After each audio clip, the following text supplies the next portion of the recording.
às vezes a gente pensa que fazer de tudo por um filho é morrer, mas e o viver? Né? Tu seria capaz de levar uma vida melhor para proporcionar um ambiente mais saudável emocionalmente para o filho?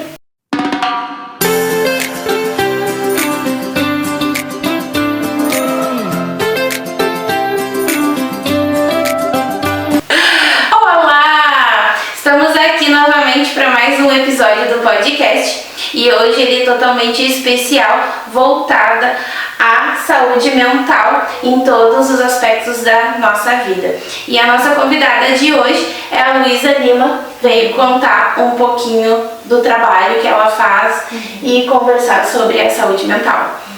Então tá, bom dia. Bom dia. No horário que você estiver assistindo. Eu primeiro queria te agradecer muito pelo convite. Eu acho que falar sobre saúde mental, especialmente nessa época do ano, é um tema delicado sempre, né? Mas é importante a gente estar sempre reforçando o quanto é importante relembrar e estar sempre reforçando com as pessoas a valorização que a gente tem que ter na saúde mental em todas as épocas da vida. Sim. Né? A gente estava conversando o quanto é importante a gente olhar para os casos mais graves, mas se chega num ponto mais grave é porque antes aconteceram muitas coisas que acabaram sendo negligenciadas, deixadas de lado e até não foram validadas pelo ambiente, né? Então a gente tem que olhar de um aspecto mais amplo e pensar que a saúde mental, a construção da saúde mental, ela começa desde a infância. Então a gente tem que retornar, né, algumas etapas assim e principalmente preservar a saúde mental das crianças que agora são crianças, né? Enfim. Às vezes a gente como pai, a gente como mãe, às vezes a gente não nota que às vezes a gente acaba boicotando a própria mente da criança, né? Nesses aspectos, tu tem alguma dica, assim, para os pais que estão assistindo, assim? Acho que a sugestão mais valiosa que eu posso deixar é que a gente, quando a gente está com uma criança ali, principalmente quando a gente fala de pai e mãe, essa relação de parental evoca muitos sentimentos da própria infância dos pais. Então, muitas vezes os pais encontram alguns desafios e esses desafios, se a gente for investigar, estão relacionados a feridas dos pais da sua própria infância.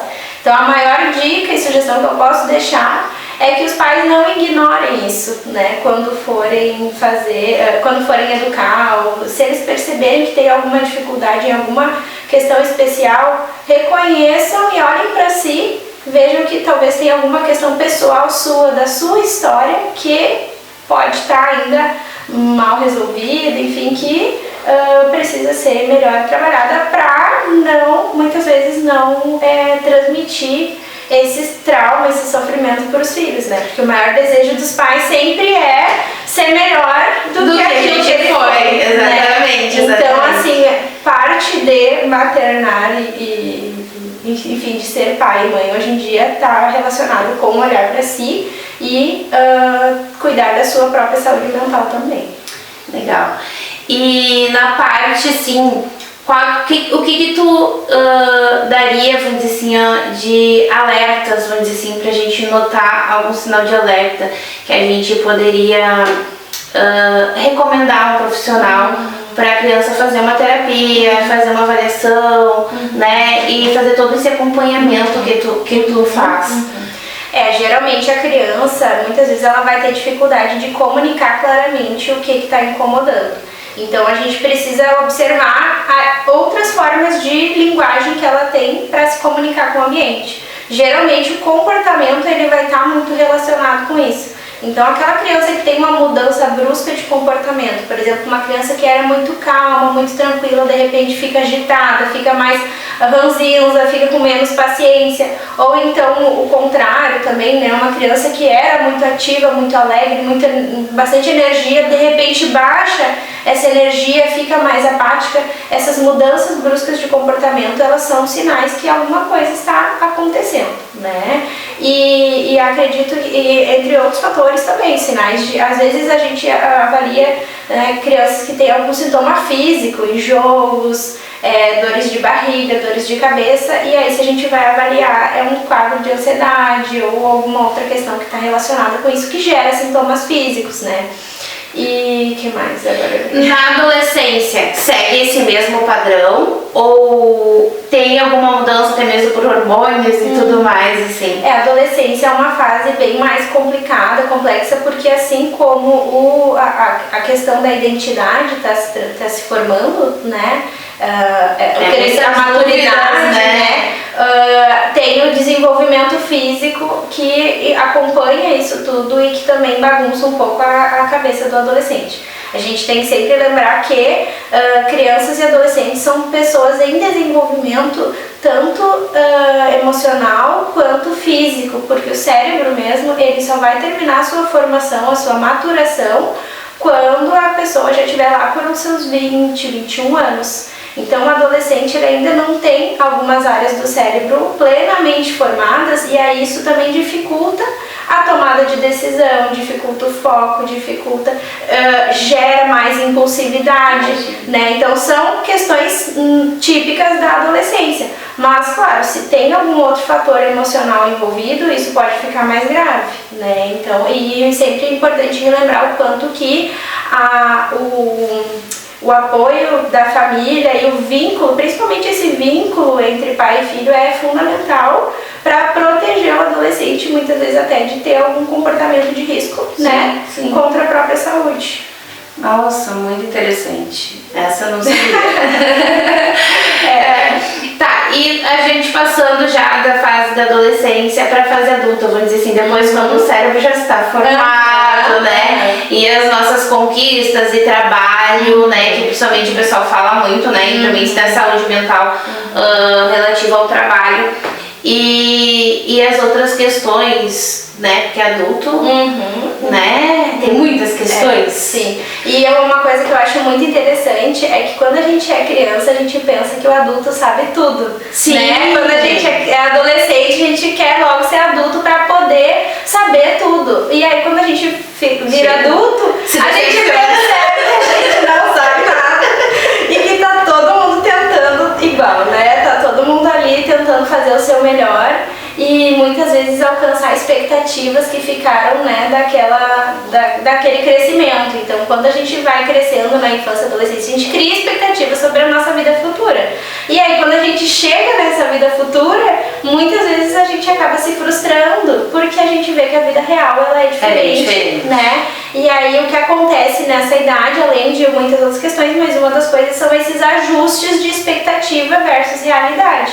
Né? E isso, dependendo de como essa pessoa vai lidar com essas situações, pode sim gerar muitas questões importantes, né, de saúde mental, muito sofrimento mental, psicológico com relação a isso, né? E aí, dependendo da carga genética, das influências que essa pessoa está recebendo do ambiente, isso pode acabar se tornando mais grave, né? E aí entra a necessidade da gente estar sempre cuidando para não deixar. Acho que a questão que fica assim, a gente precisa sim cuidar dos casos graves, mas a gente precisa sempre lembrar que o caso ficou grave porque não foi cuidado antes. Então esse cuidado ele precisa ser preventivo, né? E não somente depois do independente, então assim, em resumo, independente de qualquer idade, se a gente não se sentir bem, não faz mal a gente fazer uma terapia, vir conversar, né? Vir conversar, porque às vezes é difícil a gente ter alguém como ouvinte, né? Que esteja de fora, não vendo tudo aquilo, né? Então acredito que uma terapia é sempre bem-vindo, não é porque vai fazer uma terapia que vai ser, tem muita gente que vai dizer, eu tô fazendo terapia, tá louco, tem alguma deficiência, coisa. Não, simplesmente pelo fato de tu cuidar de si, de ter um momento pra ti. Exato, porque a gente vem de uma cultura de desvalorização dos sofrimentos mentais e emocionais, né? Há poucos anos atrás, se a gente for pensar, ainda existiam esses manicômios e outras instituições. Sim. Então, assim, a loucura ou a doença mental, ela ainda está muito estigmatizada, né? E por mais que campanhas, por exemplo, que nem o Setembro Amarelo, que a gente estava conversando, né? É uma campanha que às vezes gera resistência, ela é extremamente importante para a gente olhar para isso, para a saúde mental Para olhar para o nosso problema e para a gente mesmo, exato. E para a gente reconhecer que não é sinal de fraqueza procurar ajuda, né? Emocional, e sim é um sinal de coragem, né, de força, porque a gente, vamos pensar pelo seguinte, né, voltando a falar sobre aquela relação de pai e mãe, muitas vezes a gente faz tudo por um filho, né, tu morreria, tu seria capaz de ir para uma guerra por um filho, mas tu seria capaz de cuidar da tua própria saúde? Para tu poder aproveitar mais tempo de vida com qualidade com o teu filho? Seria capaz de melhorar a alimentação, de fazer uma atividade física, de procurar olhar para as próprias feridas para não passar isso adiante para o filho? Né? Às vezes a gente pensa que fazer de tudo por um filho é morrer, mas e o viver? Né? Tu seria capaz de levar uma vida melhor para proporcionar um ambiente mais saudável emocionalmente para o filho? É uma questão a pensar. É uma questão que, pra ser bem sincera, a grande maioria dos pais hoje em dia acaba nem pensando nisso. Sim. É verdade. Então, Luísa, eu quero te agradecer hoje por tu disponibilizar esses minutinhos para conversar com o pessoal e contar um pouquinho sobre todo esse cuidado com a saúde mental. Tomara que tenha esclarecido algumas dúvidas aí do pessoal também. Eu fico à disposição também. E fala, antes da gente terminar, diga onde eles podem te encontrar e quais são os atendimentos que tu faz. Então hoje eu presto atendimentos principalmente para crianças e adolescentes, né? Eu atendo crianças tanto com quadros de transtorno do neurodesenvolvimento quanto com desenvolvimento típico, né? Então eu também realizo avaliações psicológicas, estou iniciando a formação em neuropsicologia também para poder complementar essa prática, né, de avaliação neuropsicológica. Eu tenho formação em ABA, né, que é a análise do comportamento aplicada. Tenho formação em psicologia escolar também. Isso, eu vou falar as formações. Mas eu atendo hoje em 2 endereços, né, aqui no Espaço Voar e também na Clínica Desafios. E depois a Daiane vai colocar os endereços e o meu contato também na descrição do vídeo. Mas eu queria então fazer um agradecimento final. Eu acho que foi muito prazeroso poder conversar um pouquinho contigo de uma forma descontraída sobre esse assunto tão importante e também para difundir sempre essas informações que eu acho que nunca é demais, né? Não, com certeza mais. Saúde não tem. Muito obrigada então, Luísa. E até o próximo episódio Entre Games e Histórias.